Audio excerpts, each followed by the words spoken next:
Eyes. Eyeballs. In the previous video, we asked the question, does size matter in a street fight? With a particular focus on how dirty fighting changes the dynamics of a fight. In that video, I got beat up by a super skilled lady, and we paired a small self-defense master with a less skilled giant. This is part 2 of the series. In this video, you'll see a kung fu master and a blue belt in jiu-jitsu face off with someone who is an expert at dirty fighting. And he's a short king. Then we're gonna see the head of MDS North America, Cliff, a super skilled giant, go up against a less skilled Stanley. Again, this is all to ask the question, does size matter? Yes.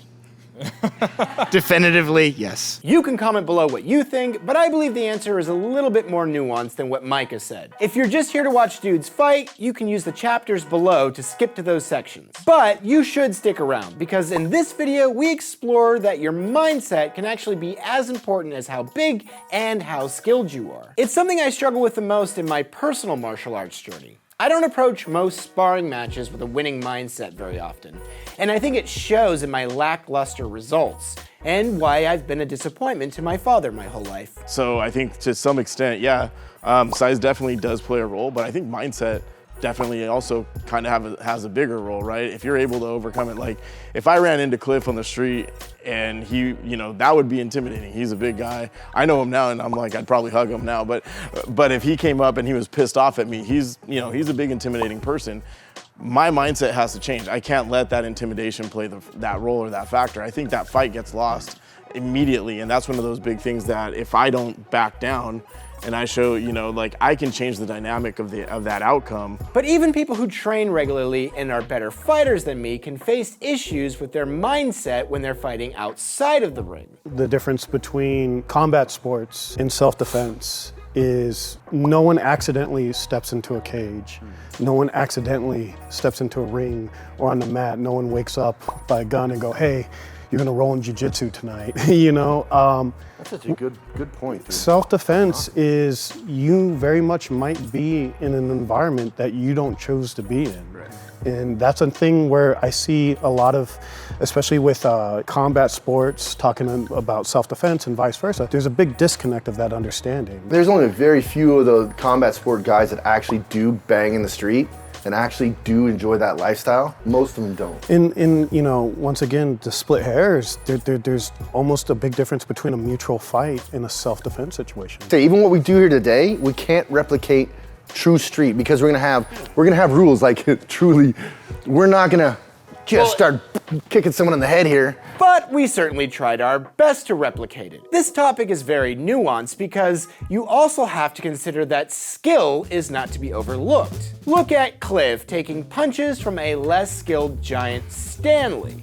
Come on, big boy. Come on. He's full figured. Now,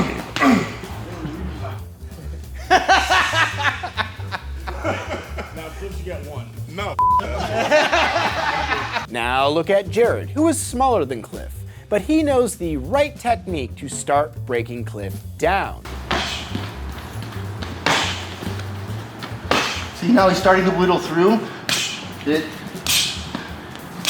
See, now he's starting to get through. If you're not 100% on your game, and I'm 50, 40%, he will eventually whittle me down. I mean, even bigger guys that are less skilled, yeah, they still carry more mass, but they don't exactly know the mechanics of necessarily punching well, right? So I may have a better shot of absorbing more of their unperfected strikes or even semi-perfected striking at that point than someone who fights on a regular basis or knows how to hit properly or has an idea of any sort of grappling techniques or anything like that. Regardless of any fight, street fight, sport fight, whatever, strength is never a weakness, weakness is never a strength. So that's something you're gonna have to reckon with the entire time. Now, if someone's bigger and stronger than you, it's not the end of the world, right? There's things you can do to overcome that, but overall, that's gonna be something you have to deal with for the entirety of your situation. We were all taught as kids, your dad always said, well, my dad always said, like, you better not throw the first punch, but you better finish, right? Yeah. That was always said. Well, in this case where if it was me against him, he's gotta throw the first punch because he's gotta drain my battery. Okay. And that's really the thing that's gonna make him survive this thing, is he's gotta start whittling away at my power source so that I don't have as much in the tank. 80–90% of fights are won by the person who throws that first punch. So if I already know that I'm gonna get into a fight, I'm not gonna wait for him to throw that punch. That's absolutely stupid, right? I'm not even gonna, I'm gonna be the one that wants to equalize as quickly as I possibly can. Anyway, you're all here for the fight, so let's look at who's fighting first. Lewis is a short king and self-defense expert in Krav Maga. He's trained MDS for years as well. He'll be facing off with Jarrad, who is taller and is an amazing martial artist. He's also a Libre knife fighting expert. By the way, Jarrad and I did a video on Wing Chun. Check that out after you watch this. Both Jarrad and Lewis are similar in weight classes, ranging from about 205 pounds to about 220 pounds. And we wanted to show how two skilled fighters utilize dirty fighting. You guys are both equally skilled. I wouldn't say we're both equally skilled. I would say that we have different skill sets. He definitely has more of a wrestling background than I do, but and he's a blue belt apparently in jiu-jitsu is what I'm just finding out. Okay.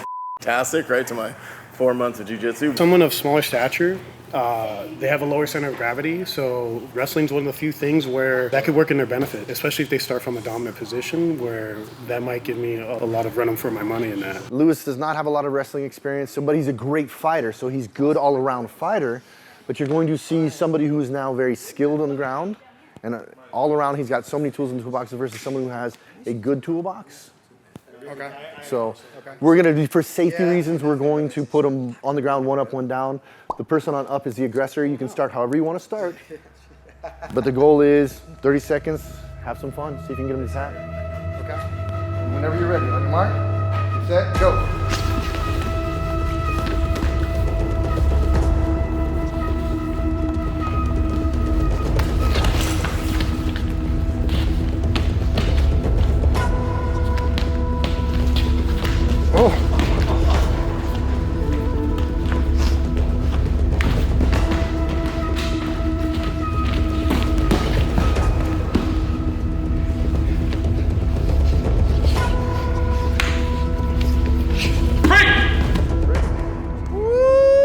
Okay, that was exciting. That was exciting. Hold on. Never let a grown man undress you. For real.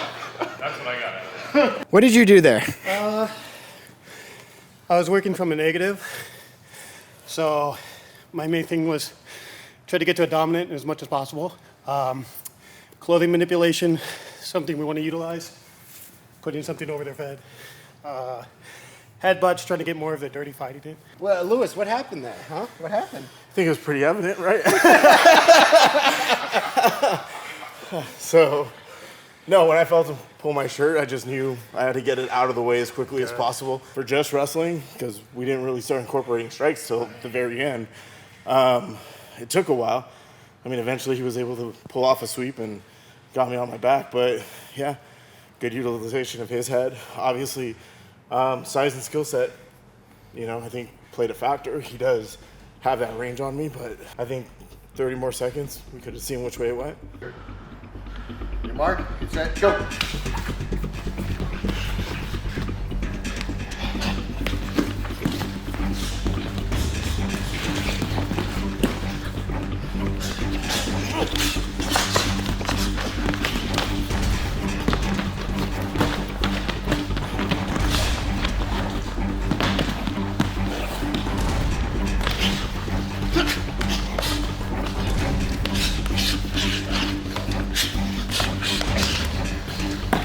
Done.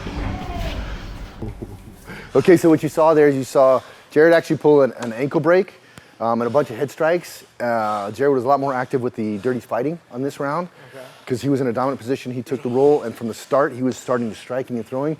We weren't really throwing strikes, but we were hitting to let him know that this is okay, we've got this one, we got this one. When he got him up, he took the ankle and broke the ankle. It was a good one. Here, what do you got? Give me a little breakdown here. Just aggression, which plays a big key. We talked about mindset. I just want to win. Stop. If you've learned one thing from this video, it should be this. Your mindset can turn the tables in any fight, especially in a self-defense situation. Emotional context, right? We're trying to play close to real. Yeah. It's not a game where I got 3 minutes and I could play we're sprinting. We're sprinting as fast as we can for Dom, say 30 seconds. We ain't getting stronger after that, huh? No. We're burning out. So that's the difference too between combat sports and self-defense is emotional context. If I see that point of taking it, I'm gonna give it my all. I'm gonna sprint towards it, and you know, we're drag racing. I think Craig Douglas says, fight's a drag race. Yeah. Yes, very much is. What you're witnessing right now is them winding down the adrenaline, now dissipating. So you saw them both shaky, Jerry was shaky, Lewis's voice was shaking when he was talking. That's the adrenaline leaching out of your body. So you're seeing the adrenaline, they actually got panicky and they got to fight. So what you witnessed was the adrenaline and them going at it because now they're both starting to control their bodies. I think this definitely proves that person who strikes first usually wins. 80, 90% of fights are won by the person who throws that first punch, right? Jarrad was the first one to clear that first strike. And the problem is that whether you train or you don't, the first thing you have to do is start covering, but you don't recover from that. Once it's a barrage of strikes, it's really hard to get right back into that upper hand, especially with someone that knows how you're gonna cover, right? There's only so many ways to cover punches, so he just started going and then found openings and found another opening, you know, and that's pretty common. So I think when you have people, you know, we talked about it, a good equalizer is being the first one to throw the punch. He was the first one to do it. And then he just maintained that level of aggression 100% the whole way. And it set the pace of a fight in which all I was doing was defending and trying to find an opening to become offensive. All right, who's next? So next up is two giants, Cliff and Stanley. Cliff is 250 pounds and Stanley's closer to 300. Both are over 6 foot. Stanley is not as skilled as Cliff, but he has the size advantage. He has only trained Krav Maga for a few years. Cliff, however, is the head of MDS North America and used to fight underground in the 90s. Cliff is also the sponsor of this video series. If you want to learn more from him, he has dozens of videos online at mdsnorthamerica.com. Use my code StripMallSensei to get the first month for free. Try it out and see if you like it. There are already a lot of lessons on there and more get added every week. It'll help make you a better fighter and it helps support the channel. Link in the description. So what we're gonna do on this fight to make it different than the other ones, I'm not running any protection, so no groin protection, no mouth guard, so that when he does get it, you'll truly see what the reaction is if he hits me in those areas, and I accept that. I have ground experience and fighting experience. He has Krav experience, but very little ground experience, so he's got a mouth guard in and groin protection. So you're gonna see my reactions from a real standpoint. If I get hit in the nuts hard, you're gonna watch me curl. But we're gonna do like we did before, 1 up, 1 down, then we'll switch, give you 30 seconds each, because these are truly what you're going to see.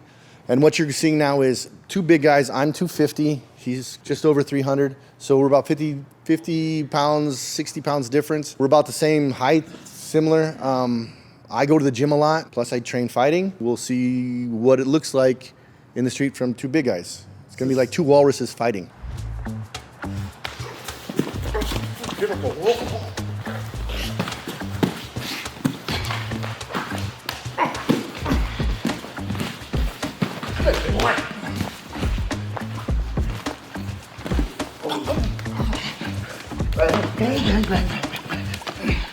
Got some nuts, eyes, eyeballs, here. Punch, punch, punch, punch, punch, punch, punch, punch, punch, apple punch, punch, punch. Time. Oh, thank you.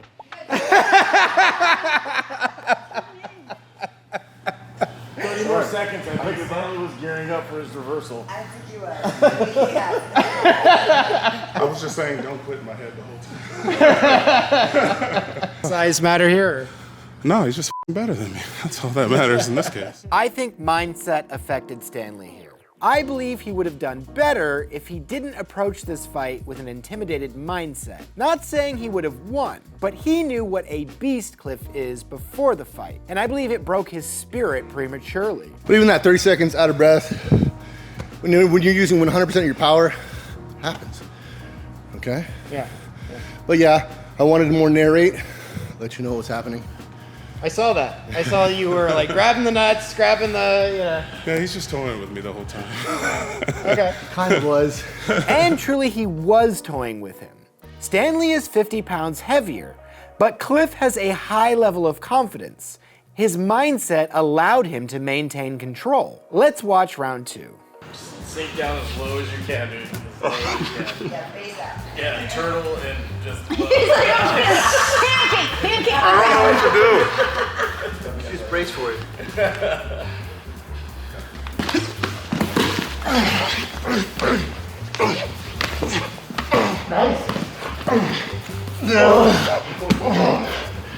Now is that close?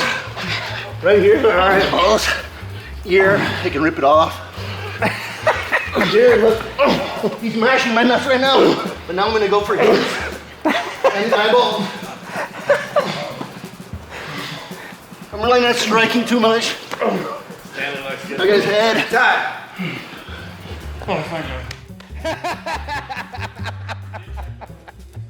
He was trying. No, I did good. You were gonna check Sammy's. No. Oh man. Yeah, he did. Stanley did get me in the nuts twice. It's just because I trained and I know it, and I was like, it was uncomfortable and it wasn't cool, but I didn't stay there. But he didn't do 100%. Should he just gone to just wreck him? Yeah, I probably would have been neutralized. So size, if you're fighting with no rules, unorthodox, and going just 100%, it does. You will get benefit, right? You have to overcome a lot. Facing somebody like me, facing someone like Big Stanley, the difference between us is training versus not training. I've trained to take punches and trained to eat stuff. He hasn't. So your best shot, honestly, would be through dirty fighting, using those soft targets if you're a smaller person. But if you're just training, like we both go into Jiu-Jitsu, Big Stanley's gonna have an advantage because there's rules. With no rules, I think it does play more. You do get more benefit from it. Jarrad, does size matter? I think size inherently matters in any sort of physical combat. I think the question is, how much skill do you need to mitigate size? Smaller people have to train against bigger people, and usually, if you're smaller, that's the baseline. That's the standard, right? You're going to go against people bigger than you, but having that experience against it. So if you're only training against people your size, and how many schools do that? Pair up with someone your size. Well, that's kind of setting up things to work in your favor, which life does not always work in your favor. Life is not fair. A big thing I think we haven't talked about too is the experience of someone smaller training against bigger people and stuff. That plays another big key in that, you know. And someone who's unexperienced, well, this is a whole new field for them already. Someone like them, they're used to fighting bigger people. They're used to fighting bigger people, and so, you know, what's chaos is for the fly is normal for the spider. I've spent the majority of my time always having to train against bigger guys, fight against bigger guys, and I think that also changes some of the mindset, the willingness to be aggressive against somebody bigger. I think regardless of whether you end up winning or losing, I think there's always going to be a battle there, and it's, you know, I think you have to have that mentality to go into it. So can size play a factor? Absolutely, but is it a factor that is an end-all be-all? No. I think that we can still learn ways to get around it. And kind of what Jarrad said, how much do I need to know, or how much higher does my aggression level have to be in order to mitigate that situation? So am I willing to be more violent and more aggressive than the person in front of me? And that's the question.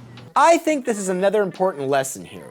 You should try to pair up with a larger opponent when you train once in a while. Also, what was said repetitively is that he who answers with the most aggression the soonest has the upper hand. 80–90% of fights are won by the person who throws that first punch. It may not guarantee 100% success, but it can catch your opponent off guard, which might be enough to tip the scale in your favor. I hope you liked this video series. Feel free to leave a comment and like this video. It helps a small channel grow.